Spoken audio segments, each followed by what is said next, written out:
Bonsoir.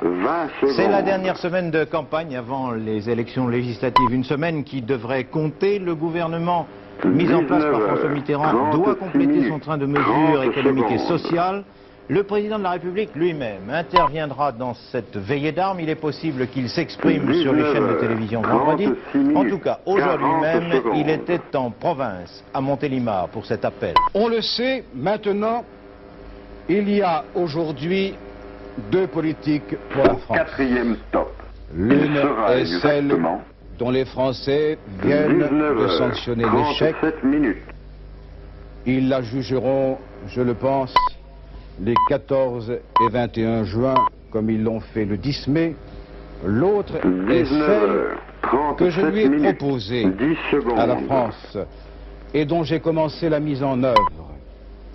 Ainsi que je l'ai rappelé la semaine dernière, les engagements pris par moi-même au cours de la campagne présidentielle constitueront dans tous les domaines la charte de l'action gouvernementale, qui de la sorte continuera d'exprimer la volonté populaire telle qu'elle s'est prononcée à l'issue d'un long débat démocratique.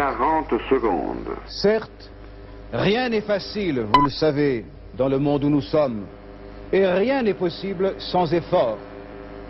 Mais rien n'est possible non plus sans que chacun prenne sa part du redressement national. Bref, rien n'est possible sans la justice. C'est ensemble, ou jamais, que nous lèverons les obstacles d'ordre interne et externe qui s'opposent à nous. Notre choix est celui de l'initiative, du mouvement, de l'action, de la vie. Notre choix est celui de la confiance dans notre peuple. Notre choix est celui du rassemblement des Français. En ces temps de crise et de vacarme, la France doit parler d'une seule voix. Oh, que s'élèvent dans notre pays les voix les plus diverses. C'est le pluralisme, c'est la démocratie. Et j'entends scrupuleusement les préserver. Mais face aux périls extérieurs, oui, cette voix, j'entends l'exprimer au nom, bien au-delà de ceux qui m'ont apporté leur suffrage, au nom des Françaises et des Français, tout simplement, qui font la France.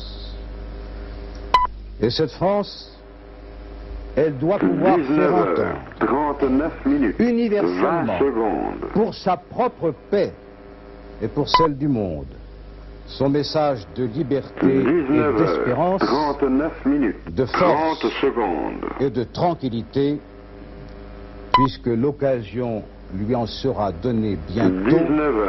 Je souhaite que le pays m'en donne le moyen. Merci, mesdames et messieurs.